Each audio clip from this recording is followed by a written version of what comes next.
की तुमच्या लग्नाच्या 1 वर्षाच्या आत जर सेपरेट व्हायचं असेल तर आपण घटस्फोटीत आहोत किंवा डिवोर्सी म्हणून जो काही स्टॅम्प असतो तो येत नाही, तो लागणार. तुम्हाला डिझोल्युशन ऑफ मॅरेज करता येईल. लग्न झाल्यानंतर डिवोर्स होतोय आणि त्यावेळेस समजा प्रॉपर्टीचं डिस्प्यूट होतं, जी पत्नी असते ती प्रॉपर्टी मागते. जेव्हा ते एखादी प्रॉपर्टी परचेस करतात बरोबर, तेव्हा ती प्रॉपर्टी परचेस करताना इंटेन्शन असं असतं की आता तो दोघांचा संसार आहे. बरोबर. सो दॅट फ्लॅट किंवा जे काही घेतील ते दोघांच्या नावावर घेतलं जातं. आता अशा केसेसमध्ये जेव्हा त्या हजबंड आणि वाईफचं एकमेकांशी पटेन असं होतं, बरोबर, ठीक आहे, त्यावेळेस अंडर वन रूफ तुम्हाला राहायचं आहे. एक्झॅक्टली. आणि जर वेगळं व्हायचं असेल तर मग या फ्लॅटमधनं तू बाहेर जाणार का मी बाहेर जाणार, खरी गोष्ट आहे सर, हा वाद सुरू होतो. बरोबर. पण या सगळ्या गोष्टींमध्ये तुमच्या हातात जेव्हा तुमची डिवोर्सची ऑर्डर असते कोर्टाची की आता आम्ही सेपरेट झालेलो आहोत, त्यावेळेस देखील हा क्वेश्चन असतो की आता ज्या फ्लॅटमध्ये आपण राहतोय तो फ्लॅट जर वाईफच्या नावावर केला गेला, बरोबर, तर पुढचे EMI कोणी भरायचे. हां, खरी. Sir in case of kids if the custody is with the mother, ती जी वाईफ आहे, बरोबर, ती वाईफ जर मुलांना सांभाळत असेल तर मग त्या मुलांना राहण्यासाठी तो फ्लॅट आवश्यक असेल. बरोबर आहे. कोर्ट हा निर्णय देऊ शकतो की हा जो फ्लॅट आहे तो वाईफच्याकडे राहावा, त्याचे EMI जे आहेत ते हजबंडनी पे करावे. की घटस्फोटाचं कारण काय असावं याच्या स्पेसिफिकेशन्समध्ये नवरा झोपेत घोरतो म्हणून पण घटस्फोट फाईल झाला. लिव्हिंग रिलेशनशिपमध्ये तुम्ही लग्न न करता एकत्र राहतात, लिव्हिंगमध्ये राहताय, बरोबर, ठीक आहे. तुमची लग्न कोणाबरोबर झालेली आहेत दॅट डझंट मॅटर, हा तो वादाचा मुद्दा असेल, that would be ground for divorce. म्हणजे जर कुणी त्यांचे काही एक्स्ट्रा मॅरिड अफेअर वगैरे असतील आणि चॅट वगैरे करत असतील तर ते आता ग्राह्य धरले जातील, त्या गोष्टी ग्राह्य धरले जातील. पण त्या चेक होतील, कारण काय की चेक आता कॉल रेकॉर्ड करणं हा गुन्हा आहे. हो, सुप्रीम कोर्टाने क्लिअरली सांगितले की जर तुम्ही फोन कॉल रेकॉर्ड करत असाल तर तो क्राईम. तुम्ही ज्या दिवशी केस फाईल करता त्या दिवशी जर if you prove before the honourable court की तुम्ही सेपरेशन पिरियड जे आहे ते जास्त झालेलं आहे, बरोबर, तर सेम डे तुमची घटस्फोटाची ऑर्डर होऊ शकते. त्यासाठी 6 महिने थांबायची पण गरज पडते. When it comes to female, जर मुलगी असेल तर तिची कस्टडी ही तिच्या संज्ञान होईपर्यंत तिच्या आईकडेच राहते. आणि त्यांनी असं ठरवलं की नाही आम्ही तर सेपरेट होतोय, पण म्हणे या मुलांसाठी मी काही करणार नाही, असं माझ्या क्लायंटनी मला सांगितलं. ओके. मी माझ्या क्लायंटला डायरेक्ट सांगितलं की ती जी मुलं आहेत त्या मुलांसाठी तुला पण असं म्हणण्याचा अधिकार नाही, तुझ्या बायकोला पण अधिकार नाही. बरोबर आहे. तुम्ही त्यांना जन्माला घातलंय, बरोबर, तर तुम्ही दोघांनी आधी हे डिसाईड करा की त्यांचं काय. Hello guys and welcome to banter with Chetan. मित्रांनो, आज आपल्यासोबत आहे प्रसन्न कुमार जोशी सर. सर वकील आहेत आणि भरपूर असे मुद्दे आहेत आणि भरपूर असे क्षेत्र आहे की त्याच्यामध्ये सरांची एक्सपर्टीज आहे. जसं मॅरेज एक आपण म्हणू शकतो, त्याच्यानंतर प्रॉपर्टीचा विषय येतो, त्याच्यानंतर मॅरेज आणि प्रॉपर्टी की जर समजा लग्न झाल्यानंतर डिवोर्स होतो आहे आणि त्यावेळेस समजा प्रॉपर्टीचं डिस्प्यूट होतं, जी पत्नी असते ती प्रॉपर्टी मागते. तर या सगळ्या विषयांवर आज आपण चर्चा करणार आहे सरांसोबत. आणि सरांबद्दल सांगायला गेलं तर सरांचे पुणे, मुंबई आणि सर अजून कुठं म्हणजे तुमच्या ब्रांचेस कुठे, अहमदनगर, तर या तिन्ही सिटीजमध्ये सरांच्या ब्रांचेस आहे जिथे तुम्ही फिजिकली जाऊन पण भेटू शकतात. सर तुमचं धन्यवाद तुम्ही आल्याबद्दल. तर सर सगळ्यात पहिले जर आपण लग्न बघितलं तर लग्न होतं आणि आजकाल जेव्हा पुणे, मुंबई या शहरांमध्ये असं होतं की IT मुलं काम करतात आणि IT काम करत असताना त्यांना म्हणजे काहींचे EMI चालू होऊन जातो कारण ते घर बुक करतात, स्वतःचं फ्लॅट बुक करतात. पण जर त्यांचं कोणत्या कारणाने नाही पटलं तर अशा परिस्थितीमध्ये असे केसेस तर तुमच्याकडे येत असतील सर. तर अशा परिस्थितीमध्ये त्याच्यासाठी त्यांनी काय केलं पाहिजे, त्या फ्लॅटचं काय होईल किंवा असे प्रसंग जर म्हणजे तुमच्याकडे आलेले असतील तर त्याबद्दल तुम्ही काय सांगाल सर? सगळ्यात पहिला विषय असा आहे की आपण जेव्हा तुम्ही आता प्रश्न विचारलात तेव्हा तुम्ही हा प्रश्न असा विचारलात की आता मेट्रो सिटीजमध्ये म्हणू आपण किंवा पुण्या, मुंबईमध्ये, बरोबर, की लग्न झालं आणि लग्नानंतर ते फ्लॅट घेतात, बरोबर, आणि मग त्यांच्यामध्ये इश्यूज होतात. करेक्ट. तर फर्स्ट ऑफ ऑल आपण हे लक्षात घेतलं पाहिजे की आता एखादी व्यक्ती जेव्हा लग्न करते, बरोबर, तेव्हा ते लग्न केल्यानंतर त्या लग्नाच्या अनुषंगाने काही गोष्टी त्यांच्या लग्नाच्या आधीच सेटल झालेल्या असतात किंवा डिस्कस झालेल्या असतात. आपण आजकाल बरोबर तो ट्रेंड आहे. Right sir. जसं आपण त्याच्यामध्ये म्हणू शकतो की एक आपल्याकडं आता फोटोशूट्स आहेत, आता प्री वेडिंग फोटोशूट, बरोबर आहे. तर हा जो काही प्रकार आहे तर त्याच पद्धतीने काय होतं की ज्यावेळेस लग्न ठरतात किंवा लग्न होतात, बरोबर, त्याच वेळेस आपण कुठं राहायचं आहे, आपला फ्लॅट कुठं असणार आहे, बरोबर, तू काय जॉब करणार आहे, मी काय जॉब करणार आहे. So these are the things की जे डिस्कस केल्यानंतर हे कपल हे ठरवतं की आता आपल्याला नेक्स्ट काय करायचं, लग्न करायचं की नको असं ना. बरं, लग्न झाल्यानंतर जेव्हा ते एखादी प्रॉपर्टी परचेस करतात, बरोबर, तेव्हा ती प्रॉपर्टी परचेस करताना इंटेन्शन असं असतं की आता तो दोघांचा संसार आहे. बरोबर. सो दॅट फ्लॅट किंवा जे काही घेतील ते दोघांच्या नावावर घेतलं जातं. एक्झॅक्टली. ते घेताना त्यांचा हा पण विचार असतो की आता याचा EMI जो आहे तो तुझ्या पगारातून किती जाईल, माझ्या पगारातून किती जाईल, जॉईंट अकाउंट असतात. ठीक आहे. आता अशा केसेसमध्ये जेव्हा त्या हजबंड आणि वाईफचं एकमेकांशी पटेन असं होतं, बरोबर, ठीक आहे, त्यावेळेस अंडर वन रूफ तुम्हाला राहायचं आहे. एक्झॅक्टली. आणि जर वेगळं व्हायचं असेल तर मग या फ्लॅटमधनं तू बाहेर जाणार का मी बाहेर जाणार, खरी गोष्ट आहे सर. हा वाद सुरू होतो. बरोबर. कारण पूर्वीच्या जे काही कन्सेप्ट होते आपल्या त्याच्यामध्ये आपण तू मे जे आपण म्हणायचो ते फक्त सासू सुनेचं असायचं. आता हे जे काही फ्लॅट संस्कृती आहे त्याच्यामध्ये हा फ्लॅट तुझा का माझा हा विषय सुरू होतो नवरा बायकोमध्ये. बरोबर. आणि मग त्या हजबंड वाईफमध्ये जर हा वाद सुरू झाला की या फ्लॅटची ओनरशिप कोणाची ठेवायची, कोणाची पाहिजे, तर मग इथपासून आपल्याला जावं लागतं की फ्लॅट जेव्हा घेतला गेला तेव्हा डाऊन पेमेंट कोणी केलं होतं. बरोबर आहे. किती पैसे भरले होते डाऊन पेमेंट, किती पैसे भरले, मग तुझ्या पगारातनं किती गेले किंवा माझ्या आईवडिलांनी किती दिले होते, बरोबर, काही सपोर्ट आला होता काय, असे बरेचसे विषय निघायला लागतात. ओके. आता मोस्ट ऑफ ऑल काय होतं माहिती आहे का की बऱ्याच केसेसमध्ये डिवोर्स फाईल केला जातो, ऑर्डर्स होतात, ओके, इधर म्युच्युअली किंवा वन साइडेड, ठीक आहे, कॉन्टेस्टेड होतात काही वेळेस. बरोबर. पण या सगळ्या गोष्टींमध्ये तुमच्या हातात जेव्हा तुमची डिवोर्सची ऑर्डर असते कोर्टाची की आता आम्ही सेपरेट झालेलो आहोत, त्यावेळेस देखील हा क्वेश्चन असतो की आता ज्या फ्लॅटमध्ये आपण राहतोय तो फ्लॅट जर वाईफच्या नावावर केला गेला, बरोबर, तर पुढचे EMI कोणी भरायचे.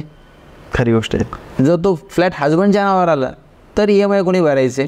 कारण जेव्हा जॉब करताय तेव्हा दोन्ही भरताय EMI. जॉब करताय तेव्हा दोघे EMI भरतायत. किंवा आपण असं धरू की ती वाईफ जी आहे ती हाऊस वाईफ आहे, ठीक आहे, तो हजबंड त्याची EMI भरतोय, पण फ्लॅट दोघांच्या नावावर, फ्लॅट दोघांच्या नावावर आहे. अशा वेळेस आता अशा वेळेस काय होतं, हे लोक काय करतात की लोन जे आहे तर हाऊसिंग लोन घेताना दोघांच्या नावावर दाखवलं, बरोबर, तिचे पण काही त्यांनी ITR भरलेले असले, असं दाखवलं की ती साईड बाय साईड काहीतरी इन्कम आहे त्या वाईफला, असं ऍडजस्टमेंट करून देखील माझ्याकडे काही केसेस आहेत, बरोबर, ज्याच्यामध्ये ती वाईफ जी असते ती हाऊस वाईफ आहे, she is not earning anything, okay, पण दाखवलं असं गेलंय की बाबा तिच्या नावावर पण काही प्रॉपर्टीज आहेत, हो, she is having source of income, बरोबर. आणि मग डिवोर्स फाईल केल्यानंतर जेव्हा ती प्रॉपर्टी असं ठरतं की आता या वाईफकडे राहणार आहे, बरोबर, मग त्यावेळेस हजबंडनी EMI भरणं बंद केलं किंवा भरलेच नाही, तर तुम्ही काय करणार. बिकॉज आता काय झालेलं आहे की पूर्वीच्या काळी डिवोर्सच्या ज्या काही ऑर्डर्स होत्या त्या ऑर्डरमध्ये फक्त हजबंड आणि वाईफ दोघे इन्व्हॉल्व होते. आता तुमची ती बँक किंवा फायनान्स कंपनी इन्व्हॉल्व झालेली तुमच्या फ्लॅटमुळे. हो, now it's just like a tri party. आता तुम्ही असं म्हणू शकत नाहीत की हे हजबंड वाईफ आहेत आणि फ्लॅट कोणाचं राहणार आहे ते ठरणार आहे.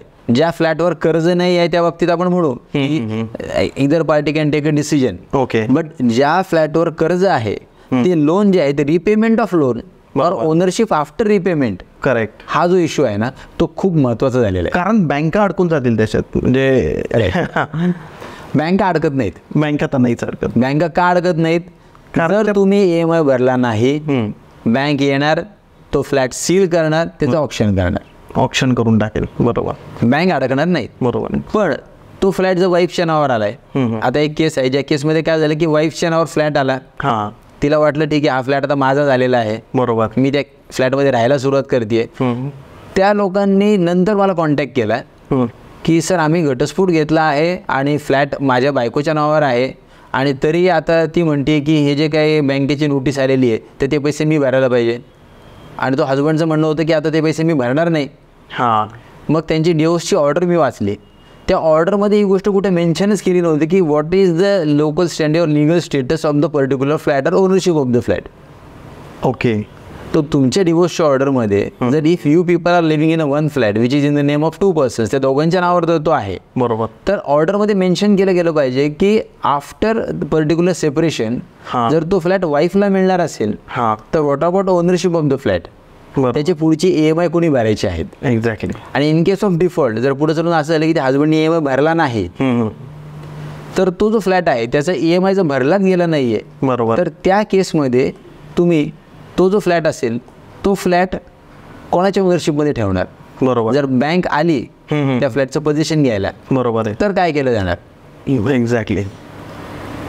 या गोष्टी त्या डिवोर्सच्या याच्यात पाहिजे सगळ्या, म्हणजे त्या तुमच्या डिवोर्स ऑर्डरमध्ये आल्या पाहिजेत किंवा विमेचे की या ज्या गोष्टी आहेत या गोष्टी तुम्ही कोर्टाला सांगितल्या पाहिजे की आमचा फ्लॅट आहे, अशी सिच्युएशन आहे, आधी याने इतके पैसे भरले, हे सगळं. मग सर कोर्ट डिसाईड करू शकतं का, म्हणजे लिगल टर्म्समध्ये कोर्टाला ते अधिकार आहेत की फ्लॅट समजा आता दोन्ही जॉब करताय आणि जॉईंट अकाउंट आहे आणि दोघांचा EMI सुरू आहे, तर आता डिवोर्स झाला आहे, तर कोर्ट कॅन डिसाईड की फ्लॅट यांच्याकडे जाईल आणि आता EMI हे नाही भरणार किंवा हे भरतील, की असं नसतं कोर्टाचा.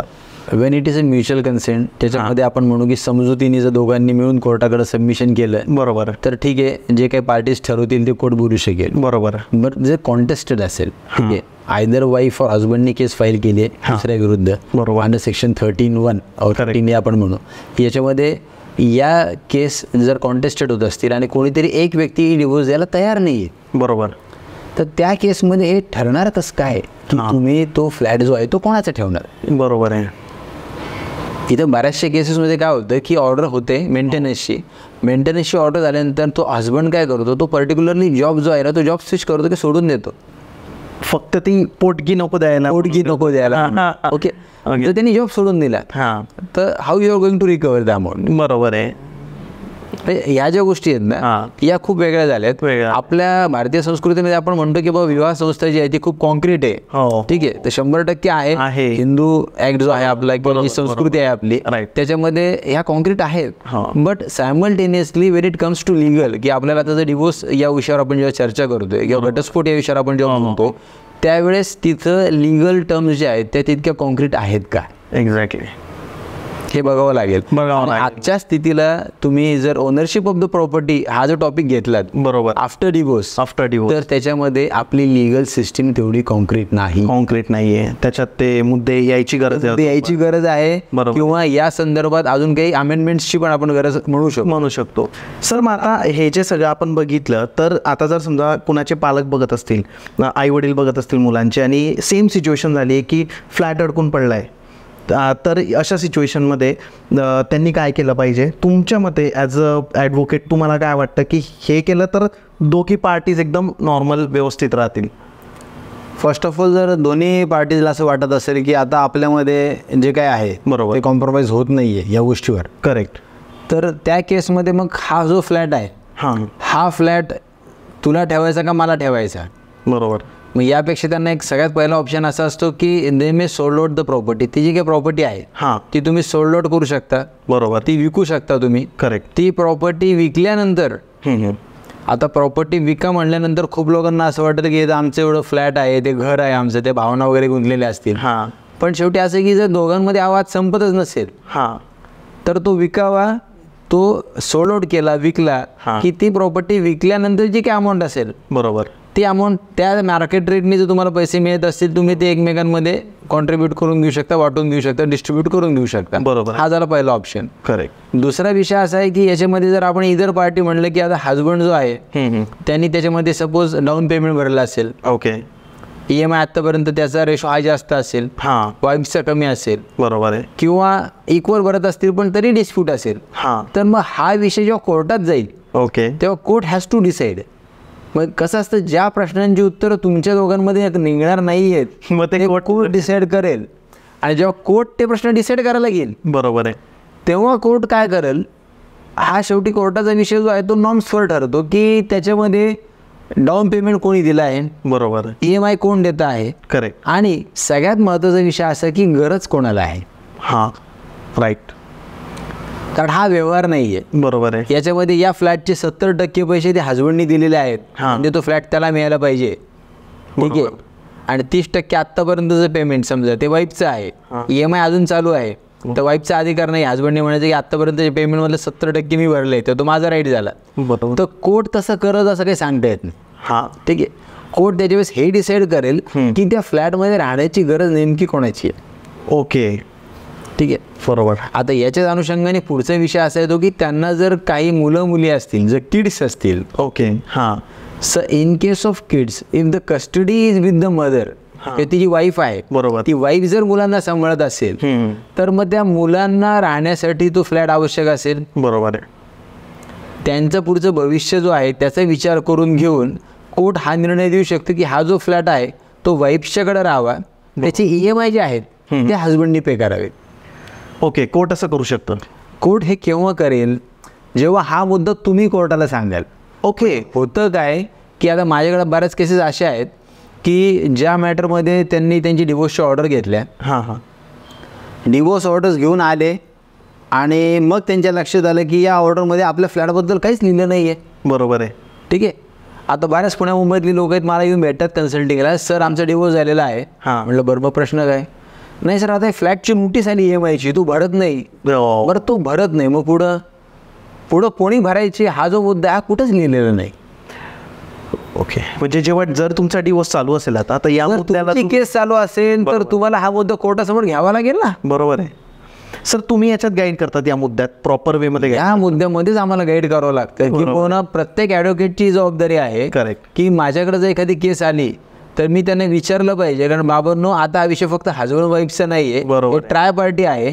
तुम्ही जे बँकेकडनं किंवा ज्या कंपनीकडनं लोन घेतलं आहे त्यांना तुम्ही काय आन्सर देणार आहेत? खरी गोष्ट आहे. उद्या तुम्ही EMI पे नाही केले आणि तो जो फ्लॅट सील झाला तर कोर्टाने ऑर्डर करून तो वाईफच्या ताब्यात दिलाय, बँक सील लावल्यानंतर कोर्ट बँकेला म्हणू शकत नाही सील करू नका म्हणून. हो, बरोबर आहे सर. त्यामुळे हा मुद्दा महत्त्वाचा ठरतो. एक्झॅक्टली. सर आता याच्यात परत एक असं येतं की जेव्हा डिवोर्स होतो तर नवरा बायकोला पोटगी देतो. तर तुमची एक रील बघितली होती मी, त्याच्यात तुम्ही सांगितलं होतं की आजकाल बायको पण नवऱ्याला पोटगी द्यायचा विषय, त्याबद्दल काय होतं हे? म्हणजे पोटगी मेंटेनन्स जो आहे, पोटगी मेंटेनन्स हा फक्त त्या हजबंडनीच वाईफला दिला पाहिजे हा रूल नाही आहे. असा रूल नाही. रूल असा आहे की त्या स्पाऊसमध्ये किंवा त्या कपलमध्ये जो कोणी अर्निंग मेंबर आहे त्यांनी जो नॉन अर्निंग मेंबर आहे, बरोबर, किंवा लेस अर्निंग मेंबर आहे, त्याचं लाईफस्टाईल किंवा त्याच्या लाईव्हलीहूडची जबाबदारी स्वीकारली पाहिजे. ओके, ठीक आहे. आता याच्यामध्ये असं होतं की जर एखाद्या ठिकाणी एखाद्या केसमध्ये जर ती जी वाईफ आहे तिला चांगला जॉब आहे, आता सपोज IT सेक्टरमध्ये आहोत, तिचं पॅकेज जास्त चांगलं आहे, बरोबर, त्याचं पॅकेज कमी आहे, मग सर्वाइव्ह होताना जर त्याला प्रॉब्लेम असतील किंवा त्याला जॉबच नसेल, बरोबर, तर ही वाईफची रिस्पॉन्सिबिलिटी आहे की तिला त्या हजबंडला सांभाळलं पाहिजे. इफ ती जर डिवोर्स देत असेल तर त्यांनी वाईफने हजबंडला मेंटेनन्स दिला पाहिजे. ओके, असं कुठे झालं सर आता इंडियामध्ये? बऱ्याच केसेस आहेत, हे खूप रेग्युलर गोष्ट आहे. जी आपल्याकडे माहीत नाही लोकांना, कारण मोस्टली असं असतं की बायकोचं अर्निंग हे नवऱ्यापेक्षा कमीच असतं किंवा आपल्याकडे हाऊसवाईफचं कल्चर आहे, त्यामुळे थोडं एक असू शकतं.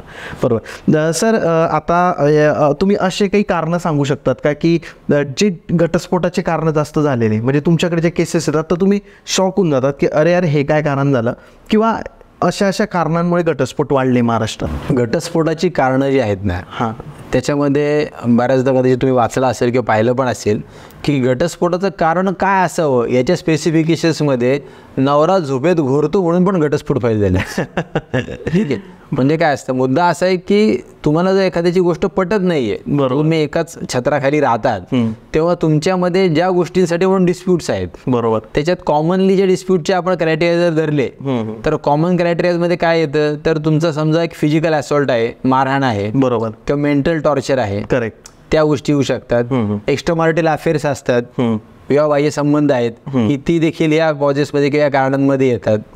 त्याचबरोबरीने जे ट्रीटमेंट एकमेकांना दिली जाते, हजबंड कडून वाईफला किंवा वाईफ कडून हजबंडला, बरोबर, ती जर ट्रीटमेंट प्रॉपर नसेल तर ती सुद्धा आता मेंटल टॉर्चरमध्ये येते. Mental torture, it is kind of torture, की ज्याच्यामध्ये त्याला तो हजबंड आहे म्हणून किंवा तो नवरा आहे म्हणून जर त्याला त्याचा दर्जा मिळत नसेल, बरोबर आहे, तर त्या केसमध्ये त्या ग्राउंड खाली म्हणून देखील तो म्हणू शकतो की मला घटस्फोट हवा आहे. तिला देखील जर तिचं त्या पद्धतीने तिचं स्टेटस मिळत नसेल किंवा वाईफ म्हणून तिला तिचा दर्जा मिळत नसेल, बरोबर, तर ती हे नक्कीच म्हणू शकते की मला या व्यक्तीबरोबर राहायचं नाही, डिवोर्स हवा आहे म्हणून. बरोबर. सर जर आपण तुम्ही तिसरा मुद्दा सांगितला एक्स्ट्रा मॅरिटल अफेअर, तर हे आधीपेक्षा आता वाढत चाललं आहे कारण की तसं काही नाही, आधीपासून आहेच एक मोठं कारण डिवोर्सचं? हे कारण आधीपेक्षा वाढत चालले म्हणण्यापेक्षा काय झालंय की आता ही जी कारणं आहेत या कारणांना किंवा या रिलेशनशिपला वेगवेगळी नावं आलेली आहेत. Okay, just like a leave in relationship आपण ज्याला म्हणतो. ठीक आहे.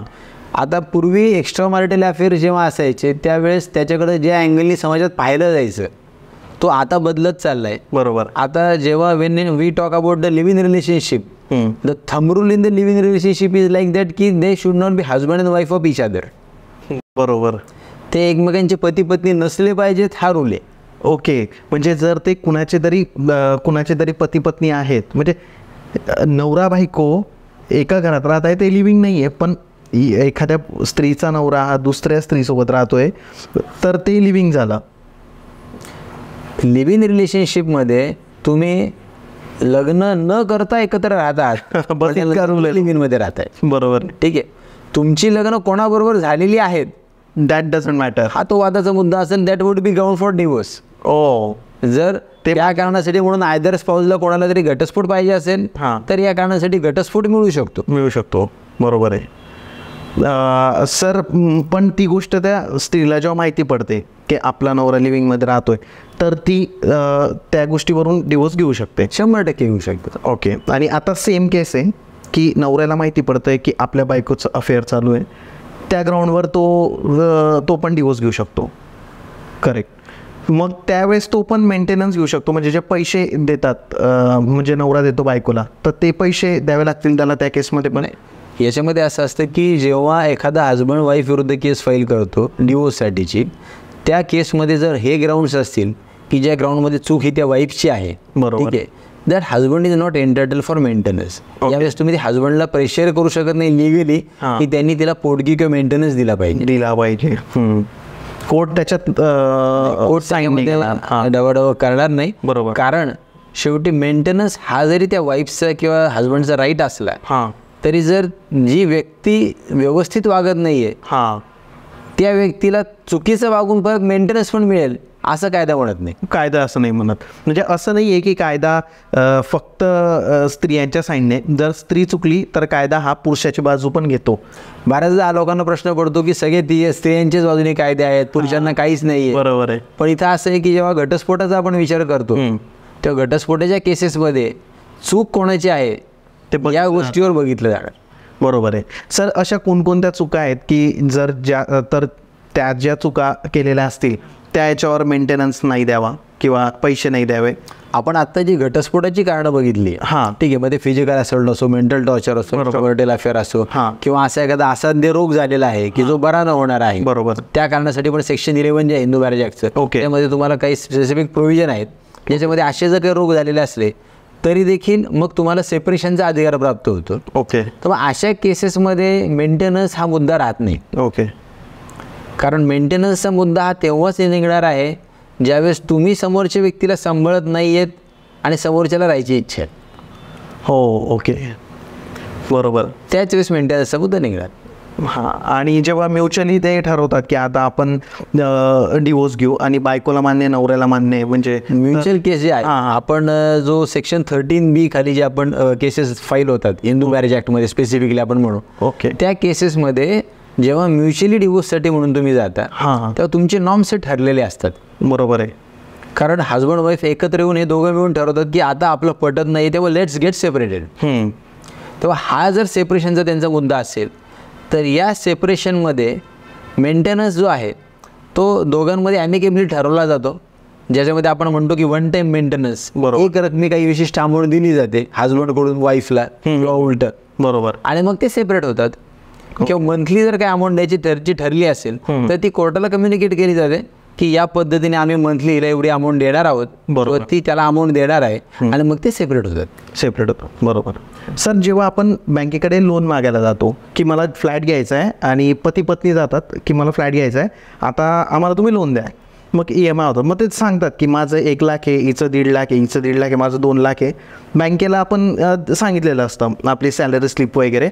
मग बँक याच्यावर काही ॲक्शन घेऊ शकते का जेव्हा यांचा डिवोर्स होतो? कारण बँक तर लोन त्याच अमाऊंटवर देते ज्या अमाऊंटवर मी दाखवलं आहे बँकेला. तर त्याबद्दल तुम्हाला काय? खूप चांगला प्रश्न विचारला.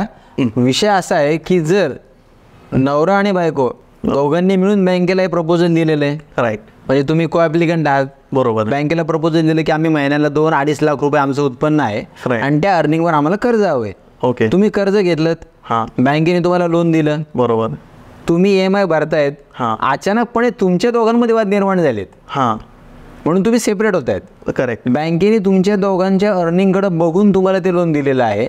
If now you people are getting separated, exactly. त्यात बँकेचा काही दोष नाही आहे. बरोबर. तेव्हा बँक तुमच्या विरुद्ध नक्कीच कारवाई करू शकते. इनफॅक्ट आता अशा केसेस सुरू व्हायला पाहिजेत, अजून सुरू झालेले नाही आहेत, पण मला वाटतं आता आपल्या या बोलण्यानंतर सुरू होतील. कारण बँकेला जो राईट आहे तो असा आहे की तुम्ही हजबंड अँड वाईफ दोघांनी मिळून एक जॉईंट ॲप्लिकेशन किंवा को ॲप्लिकंट या स्टेटसनी कर्ज घेतलेलं आहे. बरोबर. तुमचं पटत नाही, तुम्ही वेगळे होत आहे. Correct. But what about the EMIs or loan? Exactly. ती जबाबदारी आपल्याला सोडता येणार नाही. ती जबाबदारी तुम्हाला कोर्टाकडे क्लिअर करून घ्यावी लागेल. फर्स्ट ऑफ ऑल, ज्यांच्या कोणाच्या केसेस चालू असतील त्यांनी एक गोष्ट लक्षात घ्यायची आहे की इन फ्युचर आपल्याला हा प्रॉब्लेम येऊ नये यासाठी आपण कोर्टाला काय सांगितलं पाहिजे की बँकेचं जे लोन आहे त्याचं रिपेमेंटचं स्टेटस बरोबर आणि ओनरशिपचं स्टेटस या गोष्टी क्लिअर मेन्शन व्हायला पाहिजे त्यांच्या ऑर्डरमध्ये. बरोबर. किंवा तुम्ही कोर्टाकडे तसं स्पेसिफिक नमूद केलं पाहिजे Correct. की लोनचं रिपेमेंट किती आहे, हां. कोणाच्या पेमेंटमधनं ते जाणार आहे, बरोबर. आणि पुढे चलून कोण त्याला लायबल राहणार आहे, एक्झॅक्टली हे लिहावं लागेल. बरोबर. म्हणजे आता बँकांच्या पण केसेस चालू होतील कपल्सवर की असं झालं. बँकेची फसवणूकच होती ती. फसवणूकच आहे. Exactly sir. सर याच्यात अजून एक मुद्दा येतो की आता भरपूर वेळेस असं पाहायला गेलं आहे आपण की मुलीकडून मुलावर केसेस होतात जेव्हा डिवोर्सची वेळ येते, तर ते कोणकोणत्या केसेस करू शकतात आणि मुलगा मुलीवर कोणत्या केस करू शकतो की त्याची काय फसवणूक झाली किंवा हॅरॅसमेंट, म्हणजे तो त्या मुद्द्यावर तुम्ही काय सांगाल? बऱ्याच दिवसांपासून हा विषय चालू आहे. एका मूवीमध्ये असं काहीतरी असं कार्ड आलं होतं, रेड कार्ड टाईप कार्ड होतं की कुठल्या कुठल्या केसेस होऊ शकतात. ओके. आणि गमतीचा भाग सोडून द्या, पण विषय असा आहे की जेव्हा एखादी वाईफ हजबंड विरुद्ध केसेस स्टार्ट करते, ठीक आहे, तेव्हा तिला जर फिजिकल असॉल्ट होत असेल तर ती, जसं आपण पूर्वी IPC मध्ये 498 करायचो, बरोबर, आता BNS द्वारे केस फाईल होऊ शकते, ठीक आहे. तर पोलीस केस फाईल करते. देन आफ्टर ती डोमेस्टिक व्हायलन्सची 2015चा आपला डोमेस्टिक व्हायलन्स ॲक्ट जो आलेला आहे त्याच्या अंडर केस फाईल होते. त्याच्यानंतर ती Hindu marriage petition under maintenance file करू शकते. ओके. त्याचबरोबरीने ती मॅरेज पिटिशन फाईल करते फॉर द डिवोर्स. ओके. म्हणजेच एका स्त्रीने जर असं ठरवलं की आता हा जो काही त्रास होतोय तर ते हजबंड विरुद्ध केसेस फाईल करायचे आहेत, तर 5 ते 6 बेसिक केसेस आहेत की जे ते हजबंड विरुद्ध दाखल होऊ शकतात. बेसिक केसेस ज्याला प्रूफ म्हणजे प्रूफच नाही लागत ना सर, काही वेळेस केस फाईल करायला प्रूफ नसतं लागत, केस जिंकायला प्रूफ लागत असते. ओके. मग आता जर मेंटल टॉर्चरला प्रूफ काय देईल? मेंटल टॉर्चर होतंय या गोष्टीसाठी म्हणून आजकाल असं झालं की बऱ्याच वाईफ्स जे आहेत किंवा बरेच जे कपल आहेत त्यामध्ये कोणाला तरी एकाला डिप्रेशनची ट्रीटमेंट सुरू होते. मग ते त्यांचे बिलं वगैरे ते सगळं त्यांना जोडावं लागतं की या ट्रीटमेंट सुरू झालेल्या आहेत, डॉक्टर्सकडे जावं लागतंय. बरोबर आहे सर. कोणाला काय हेडेकची सेपरेट ट्रीटमेंट घ्यावी लागत असेल तर ती त्याच्या पेपर जोडतात. राईट. शेवटी असं आहे बघा, तुम्हाला एकदा जर तुम्ही एखादी गोष्ट घेऊन कोर्टात आलात तर तुम्हाला ती पुराव्यानिशी सिद्ध करावी लागते, जे मुद्दे तुम्ही टाकले, ठीक आहे. तेव्हा तो इव्हिडन्स जो आहे, आता इव्हिडन्स पण आपला बदलला गेलाय. मागच्या महिन्यामध्ये आता जे काही आपले नवीन ऍक्ट आले त्याच्यामध्ये भारतीय न्याय संहिता आला, CRPC चेंज झाला आणि इव्हिडन्स पण चेंज झाला. बरोबर. आता जो काही इव्हिडन्स ऍक्ट होता किंवा पुराव्याचा जो कायदा होता त्याच्यामध्ये जे बदल झालेले आहेत, बरोबर, त्याच्यात आपण आता एक सेक्शन 65B आपण मध्यंतरी म्हणायचो की जे आता डिजिटल इव्हिडन्सेस आलेले आहेत. हां, डिजिटल इव्हिडन्स. आता तुमची व्हॉट्सअप चॅट असेल, तुमचे मेसेजेस असतील, बरोबर, ठीक आहे, तुमचं इन्स्टाला ब्लॉक केलं नाही केलं हे पण विषय असतील, ठीक आहे. तर या सगळ्या विषयांना पण आता प्राधान्य दिलं घेतलं जातं आणि ते सगळे विषय देखील वापरले जातात. बरोबर आहे. म्हणजे जर कुणी त्यांचे काही एक्स्ट्रा मॅरिड अफेअर वगैरे असतील आणि चॅट वगैरे करत असतील तर ते आता ग्राह्य धरले जातील, त्या गोष्टी ग्राह्य धरल्या जातील. पण त्या चेक होतील, कारण काही वेळेस चेक आता एडिट वगैरे पण करतात ना सर. त्या चेक होण्यामध्ये अजून एक मुद्दा असा आहे की बऱ्याचदा आपल्याला खूप जणांना सवय असते की आपण फोन कॉल रेकॉर्ड करतो. बरोबर आहे. ठीक आहे. बट मध्ये रेकॉर्डिंग केलं जातं, ठीक आहे, तो गुन्हा आहे ना सर. फोन कॉल रेकॉर्ड करणं हा गुन्हा आहे. हो, सुप्रीम कोर्टाने क्लिअरली सांगितले की जर तुम्ही फोन कॉल रेकॉर्ड करत असाल तर तो क्राईम आहे. म्हणजे तो इव्हिडन्स म्हणून नाही चालणार, इव्हिडन्स म्हणून चालणार.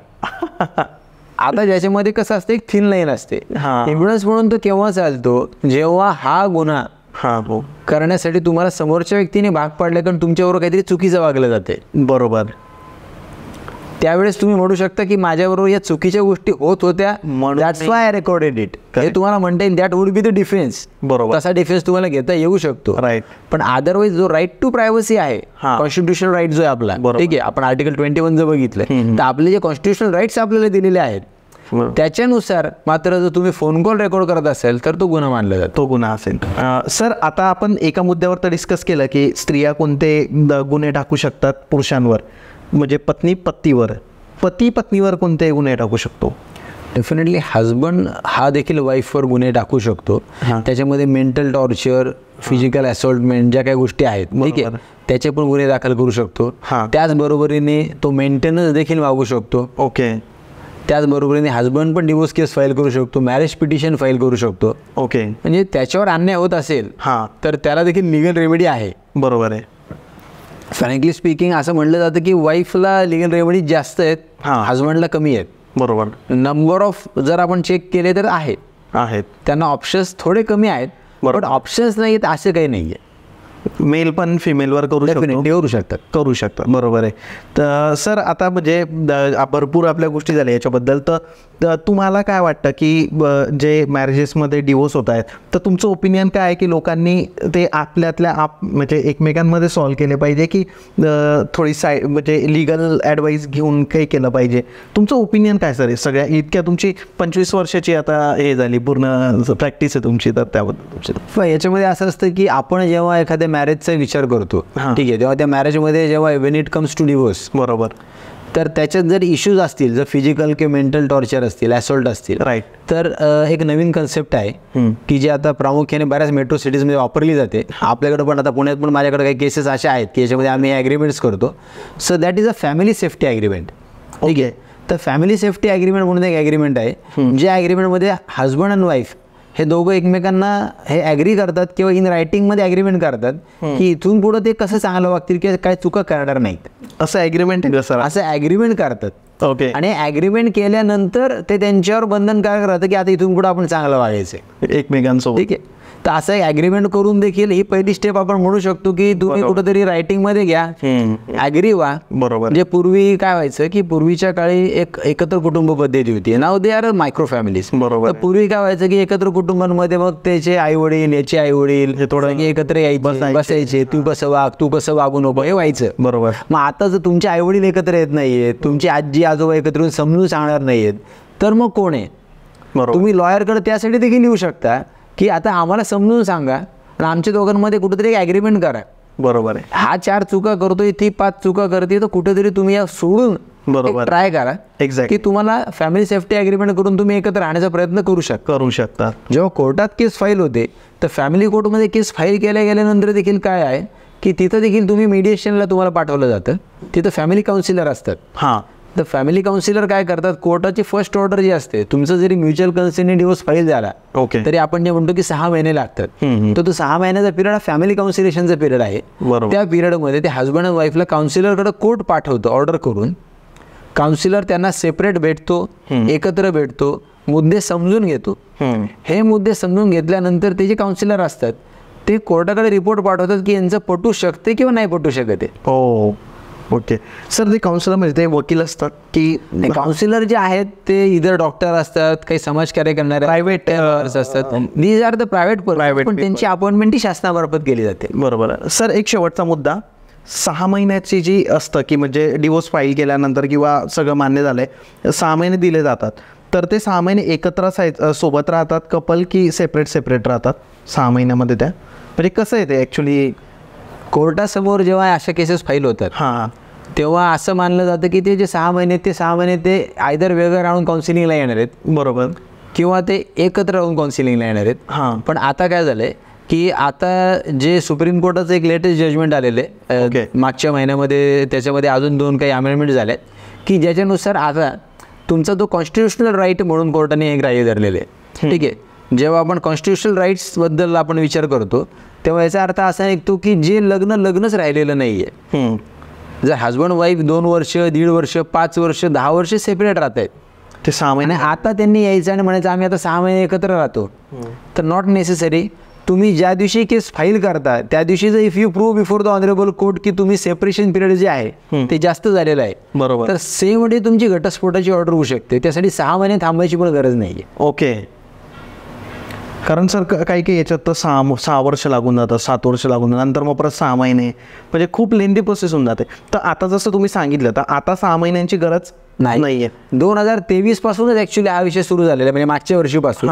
ठीक आहे, मागच्या वर्षी मी त्याच्यावर एक रील पण केलं होतं की 2023चा नवीन कायदा आलाय की तुम्हाला 6 महिने थांबायची गरज नाही. ठीक आहे, बरोबर. तर आठवड्यांमध्ये घटस्फोट हा जो विषय आहे हा पण होऊ शकतो, पण हा होताना जो क्रायटेरिया आहे तो पाळावा लागेल. आणि दोन्ही पार्टी पण थोड्या मॅच्युअरनेस दाखवली पाहिजे त्यांनी पण. डेफिनेटली तो तर विषय आहे. एक्झॅक्टली तेच होतं की कोणी ताणून बसतं, काही होतं, आणि मग त्यामुळे दोघांचं आयुष्य पण खराब होतं सर या गोष्टींमध्ये. सर भरपूर वेळेस काय होतं की डिवोर्स तर होऊन जातो, किंवा होताना पण मुलगा म्हणजे जर पती पत्नीला म्हणजे हे असेल, मुलगा असेल, मुलगी असेल, त्यांचे चिल्ड्रन्स असतील, तर ते कुणाकडे जायवरून पण भरपूर भांडणं होतात. तर अशा वेळेस काय होतं, मुलांची तर ताटा तुटून जाते सर. तर तुम्ही ॲज अ वकील काय सजेशन द्याल, किंवा याच्यामध्ये जी प्रोव्हिजन आहे ना, आपण चाइल्ड कस्टडी बद्दल बोलतो आता, की मुलाची किंवा मुलीची कस्टडी कोणाकडे राहावी. ठीक आहे, when it comes to female, जर मुलगी असेल तर तिची कस्टडी ही तिच्या संज्ञान होईपर्यंत तिच्या आईकडेच राहते. संज्ञान होते. आणि संज्ञांचं एज किती सर? आता ती संज्ञान होईपर्यंत म्हणजे ती 18 वर्षाची पूर्ण होईपर्यंत. ओके, ठीक आहे. आता दुसरा मुद्दा येतो की जर मुलगा असेल, बरोबर, तर मुलामध्ये देखील त्या मुलाला जोपर्यंत समजत नाही तोपर्यंत त्याची कस्टडी त्याच्या आईकडेच राहील. बरोबर. आता कस्टडी राहणे आणि कस्टडी असताना भेटण्याची परवानगी मिळणे हा जो मुद्दा आहे हा आपल्याला बघावा लागेल. बरोबर. कारण काय असतं, कस्टडी जर राहिली तर मेंटेनन्सची जी कॉस्ट आहे ती कॉस्ट, शिक्षणाचा खर्च, बरोबर, हा सगळा त्या हजबंडला बेअर करावा लागणार आहे. बरोबर. त्या दोघांनी मिळून करायचा आहे. एक्झॅक्टली. म्हणजे आता तुम्ही हा जो प्रश्न विचारला त्यामुळे सांगतो की माझ्याकडे एका केसमध्ये काय झालं की ते हजबंड अँड वाईफ जे आहेत त्यांचं एकमेकांशी पटत नाही आहे, घटस्फोट घ्यायचा आहे. बरोबर. त्याच्यामध्ये हजबंड माझा क्लायंट आहे आणि त्यांनी मला असं सांगितलं की सर मला तिला काही द्यायचं नाही आहे, तिला पण माझ्याकडनं काही नको आहे आणि आम्हाला सेपरेट व्हायचं आहे. त्यांना 2 मुलं आहेत. ओके.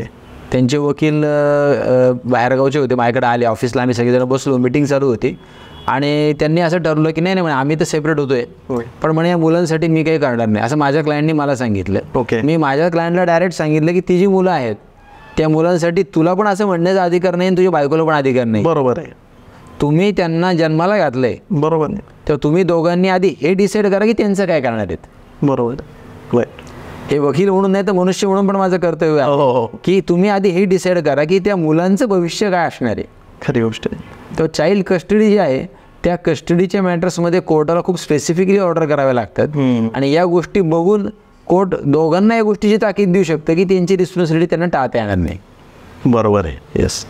मग आणि कस्टडी देताना मग ती 18 वर्षापर्यंत मुलगी मिळेल.